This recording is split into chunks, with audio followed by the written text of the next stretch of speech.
so hot in here. Okay. Hi guys.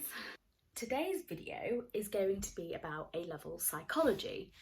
And today I'm basically just going to sort of tell you my tips and tricks on how I sort of survived psychology, and I was very fortunate enough to get an A in psychology, and trust me, like, you can get an A, if not an A star as well. So yeah, let's get on with it. Okay, so the first thing is that psychology is very much a memory-based subject. It is a lot of remembering things and putting them into the format of the question. If you are not very good with remembering things, or you don't like remembering things, psychology is probably not the subject for you, because you really have to make sure that you pay attention to every second of the lesson, because if you zone out for 5 minutes and you miss something, chances are you're going to have a hard time catching up, because it is so memory based and you basically just need to really learn the content. Now, as easy as that sounds, it is quite hard. Like, I have a very hard time remembering things, but like, you need to find ways to make sure that it goes into your long-term memory. I'm just laughing because memory is a topic that you do in psychology, and ironically I have a really bad memory. So you need to make sure that the information is retained in your long-term memory, and that you know what you're talking about, and you know, like, this is the study that I need to use at this question, or whatever it is. So the next thing I'm going to talk about is how you should set out your notes. Now, for me personally, no, I think almost everyone in my class did this.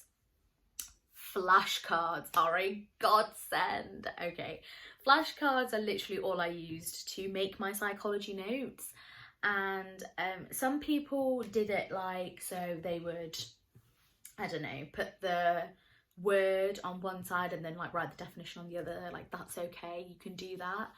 But personally, for me, I have a really hard time remembering like evaluation points, so like AO3, which I will get on into a second. So I basically used to format my flashcards as an essay plan. So I'll just show you guys right here. I don't know if you can see that. But basically, I wrote 8-mark essay at the top, put my AO1 and then my AO2s right there. So I basically just formatted it as if it was an essay plan, and then I just learnt the essay plans, because I didn't have to learn as many AO3s then for each of the topics. Like, it's still a lot to learn, even by cutting out the evaluation points, but it's just a little bit less for you to focus on. So the next thing I'm going to talk about is that you're not going to like every single topic. You're not going to love every single topic in the subject. Now, chances are, when you went to the psychology A-level taster thing, they picked out the most interesting topic and presented it to you, and you were like, wow, psychology's so interesting. Really, that's not the case. There are some very boring topics in there that you might find boring. Now, I mean, some of you may find the whole thing interesting, but chances are you are going to have topics in there that you don't like. Like, for me, for example, I really did not like the social influence topic or the research methods topic. I really did not like it, but like, other people loved it. But then I really liked biopsychology and like psychopathology, but like, some people did not like those subjects, which is okay. Why do I keep saying subjects? I mean topics. So yeah, but you need to make sure that you are still motivated, even if you don't like the topic, because as hard as it sounds, you don't really have a choice. Like, you're gonna have to do these topics in the end of year exam anyway, so just stay motivated for it. Okay, so the next thing is research methods is going to most likely be the topic that you're gonna not like. It's going to be the topic that you find the hardest in terms of the exam. Now, I remember that my class used to hate research methods. For those of you that really don't know what I'm talking about, research methods is basically like year 7 maths. Like, it's finding a mean median mode, it's doing like stat tests, it's doing ethical issues and sort of like designing experiments, designing studies and things like that. And you need to make sure that, like, literally all you can do for research methods is practice. Practice, practice, practice. It's basically like if you were revising for a maths exam, you would just do past paper questions and things like that, which I have spoken about so much in my previous videos. But literally just practice them. I know Tutor2 do a really nice research methods workbook. If you can, get your hands on that, and literally just work through it. Get your teachers to give you resources of research methods if they have any. Now, personally for me, I never really made notes on research methods. I just sort of did past paper questions and I was okay. But the thing with research methods is you have to keep practicing it, otherwise you are gonna forget like how to do it. Like, we learned how to do the sign test and then 2 weeks later I'd forgotten how to do it. Like, you just need to keep going over it and sort of consolidating your knowledge and making sure that you know what you are revising and you know what's going to be asked on your exam. Okay, so the next thing is probably going to be a bit more reassuring for you, and that is, it is a very, very highly content-based subject, but you don't have to actually learn all the evaluation points. Like, I'm going to basically go through it right now. So, I've got my little piece of paper.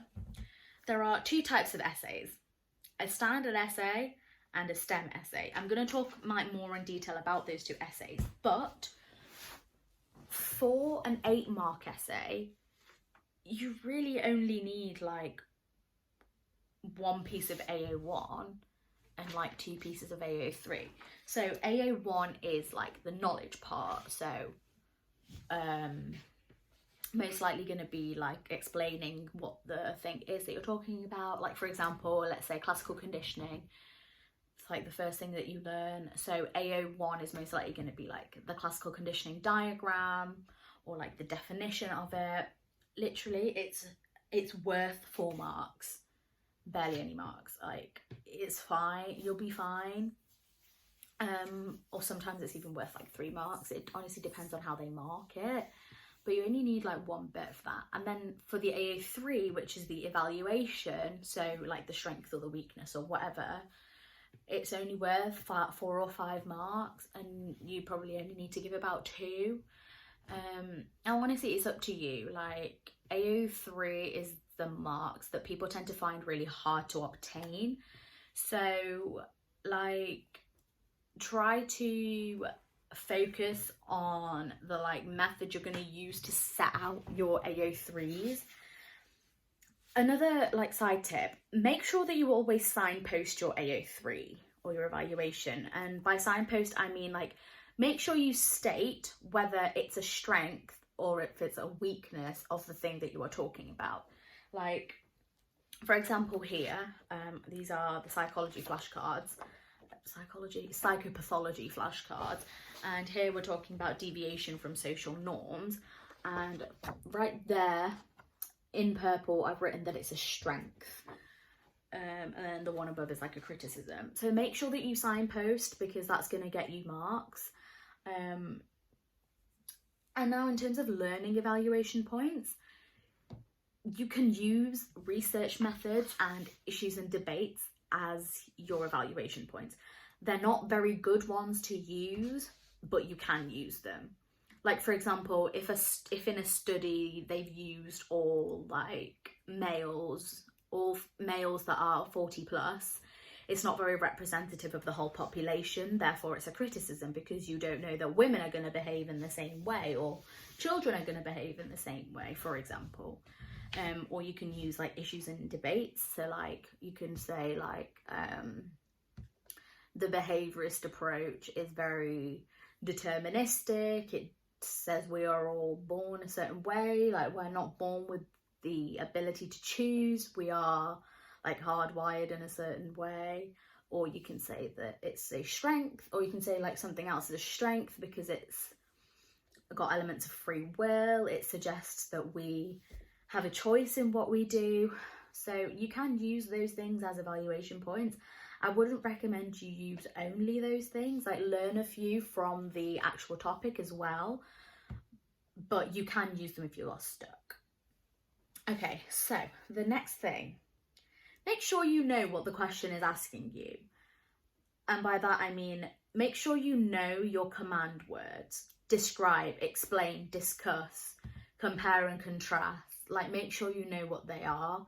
Like, make sure that if it's asking for you to explain something, don't describe it. Similarly, if it's asking you to like discuss something, make sure you give both sides of an argument. Like, I remember there was this one question that was like, discuss a strength of the social learning theory, and I was like, okay, like that's a weird question. But in reality, what the question was asking was, it wanted you to give a strength of the social learning theory, but then also discuss it, which means give a weakness of that strength, or give a strength of that strength, or whatever. So make sure you know what the question is asking for you, because that catches so many people out. Again, that just comes down to exam technique. If you do past paper questions, past essays, quizzes, end of topic tests, you're going to understand it a lot easier.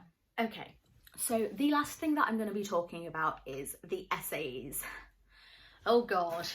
So you get two types of essays. One is a standard essay and one is a STEM essay. So a standard essay can either be 8 marks or 16 marks. So if it's an 8-mark question, you're going to only need to give like one piece of AO1 and 2 pieces of AO2, because it's marked like 4 marks for AO1 and 4 marks for AO2, or 3 marks for AO1 and 5 marks for AO2. So you really don't need to waste your time writing a third point. Let's say you have time and you want to write another short one just to be on the safe side, go for it, like you can. But like, I wouldn't waste your time. And then for a 16-mark essay, it's 6 marks for AO1 and 10 marks for AO2. So you're basically writing 2 8-mark points. Again, you don't need 4 evaluation points for that. You can go ahead and do it, but I really wouldn't recommend you wasting your time, because it's really not worth it. If you can write 3 evaluation points in the detail that it's given to you, you're golden, like, trust me. So that is a standard essay. The standard essay is going to kind of be worded like, oh, describe and evaluate the social learning theory, for example. And then you give your AO1 and your AO2. I would recommend that you use the P format for your paragraph, so point, evidence, evaluation, and then you give out like 2 or 3 P paragraphs with an extra evaluation point. So yeah. And then the next type of essay is a STEM essay, where you're given like a little passage or a little paragraph of like a scenario or something, and then it asks you a question underneath, which is very similar to how the question is asked in a standard essay. However, in this essay, you have to include parts of the STEM. So it's kind of like an English lit essay or at GCSE. So you give your point, and then your evidence is, or the quote is like from the STEM.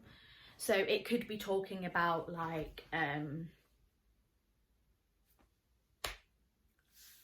the person like forgetting something, and then the question could be about memory, but you have to refer back to the person in the STEM, because if you don't do that, you're not going to get your marks. And now the format for a STEM essay, it's 6 marks for AO1, 6 marks for AO3, and 4 marks for AO2. AO2 is the application, so AO2 is the bits that you take out from the STEM.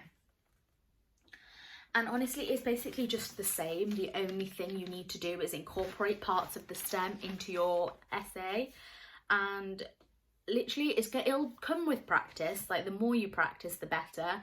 Just go through your notes or go through your textbook and just pick out a topic and write an essay on it. Like, for example, you're going through and you're like, oh, I found Bowlby's attachment theory. I'm going to write a 16-mark essay on it or an 8-mark essay on it. Just do that and then go through all the past papers you can and like find all the essays. You are going to find some 12-mark ones, but that's because they do 12-mark ones at AS. Just turn them into 16 marks and just give them to your teachers. I know my teachers were fed up with it by the end, but it really helped me. And I'm pretty sure they were glad that I was giving them a whole bunch of marking to do, because it really does help. Like I have said in previous video, you doing past papers is going to be the best form of revision you can do. So yeah, that is the end of that psychology video. I really hope you guys enjoyed it. I hope it was helpful. And I will see you guys next time. Bye.